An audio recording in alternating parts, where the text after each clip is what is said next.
45. War Day 6. People that cares. After me and Aizawa talked about my problems, I stood up to go and get the next person out of the game. For that, I wanted to get some help. Unfortunately, for me Aizawa was now sticking right at my side, not leaving me for a minute alone.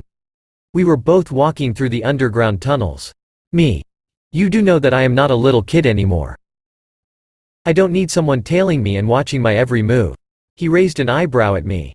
Can't trust me anymore? I see. Well, who would after knowing my problems? I knew that you wouldn't like me anymore after this, and I am sure no matter how many times you tell me you won't, you will expel me. Me. I have myself fully in control. I don't plan on letting myself that loose anymore. I won't kill anyone. Aizawa. I know. Me. Then why are you following me? Aizawa. To ensure that you don't do anything stupid and kill yourself in the process. Me.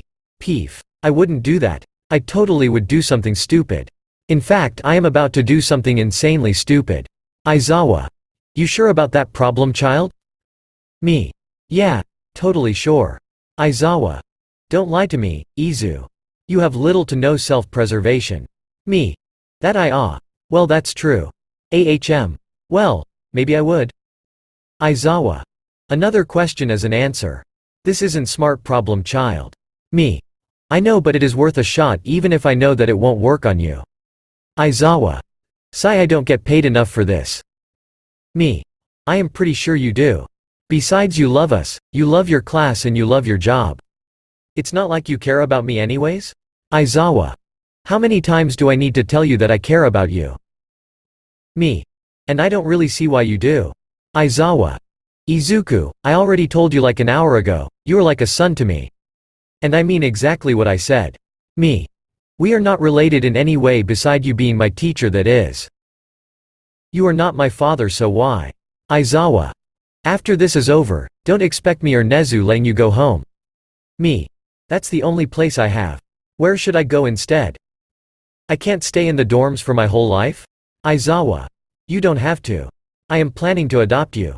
Nezu would also be willing to adopt you, but since he isn't allowed to have a human child in his care alone, he wants partial guardianship over you. You goddamn have people who care about you. Just accept it. Shinso was also worried about you and not for Aoyama when he found me. Me. I can't believe that. You are just lying to me to reassure me that there were actual people who care about me. Don't give me hope and take it away, that's cruel, Aizawa-sensei. The last part one whispered to myself, but Aizawa could hear it. Aizawa. Sigh, I don't give false hope, problem child, and you know it. I am a brutal, honest person, and if I at some point think you are not worth being here, then you wouldn't, but you are still here, and if I tell you that I want to adopt you, then that means that I will do it. Me. Sure, whatever you say, sensei.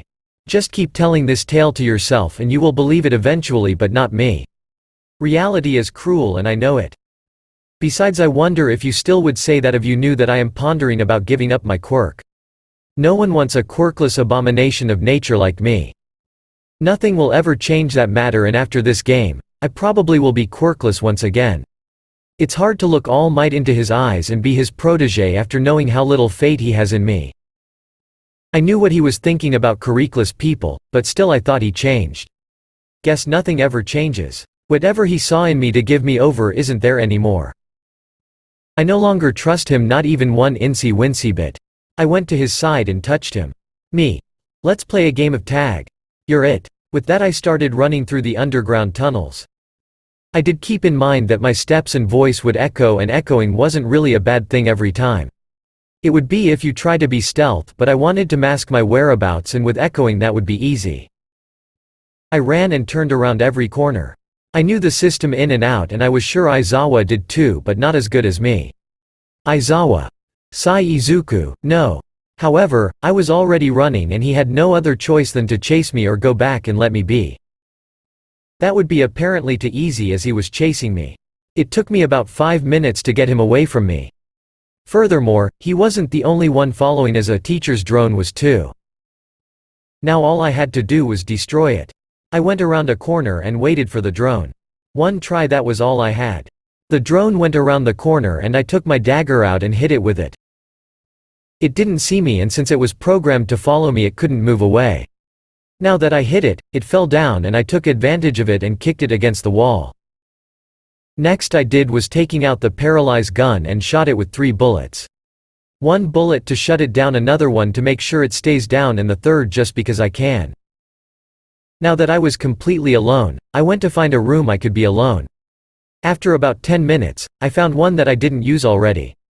Seeing as I wanted to get a little help with my next target, I took out the love earbud and contacted them. Me. Is anyone there? Shigaraki. Zuku. Good to hear that you are okay. Did the NPCs target you again? After what you did with that French fried NPC, I sure hope they learned a thing or two as to not cheat anymore. Me. If you mean by not target, my teacher restricting me and making me talk to him like a therapy session, then yeah, I guess so. Shigaraki. That no good NPC. If I get my hands on him, I will make him pay for it. He will be a mindless Nomu if I am finished with him. Your loyal minion. He doesn't deserve it, but you like him, so I will show my mercy on him. Me. Ah, thank you. Shigaraki. Do you have a game plan? Me. Yeah, I do, and I need the help of Compress. Shigaraki. That won't be possible. Unfortunately, you can't revive lost team members. Me. What do you mean lost? Shigaraki. That sleep-deprived NPC was a hidden end boss. Compress lost his level and thus can't be used anymore. Me. So he was captured. Shigaraki. Yes. Me. Oh great. Just great. Shigaraki. You have a plan B, bunny? Me. Yeah, but I would need Twice's help with it. Shigaraki. Why not me? I wanted to help you. Me. Because my opponent can spot anyone near him and Twice's clone ability would be a huge advantage against it. So for once, I want to cheat and not be cheated, if you understand. Shigaraki. As much as I would love to say no, I do. I will send you Twice, and be carefully, bunny, I don't want you to get hurt. You are mine and no one touches my things or breaks them, without my permission. Me. I am hurt. If you give your permission, it would be okay? Shigaraki. Zuku, that's not what I meant. I am sorry, I shouldn't have said it this way. I would never give anyone permission to do that. You are precious to me. Me. Really? You won't betray me? Shigaraki. Of course not. You are like family to me. You are my bunny. Me. Thank you. Liar. You don't care about me too. I am only a tool for you. I however want to be a hero for anyone, and I think you deserve a second chance too. So you are a pawn in my game too. With that, our conversation was at its end and Shigaraki sent Twice to me.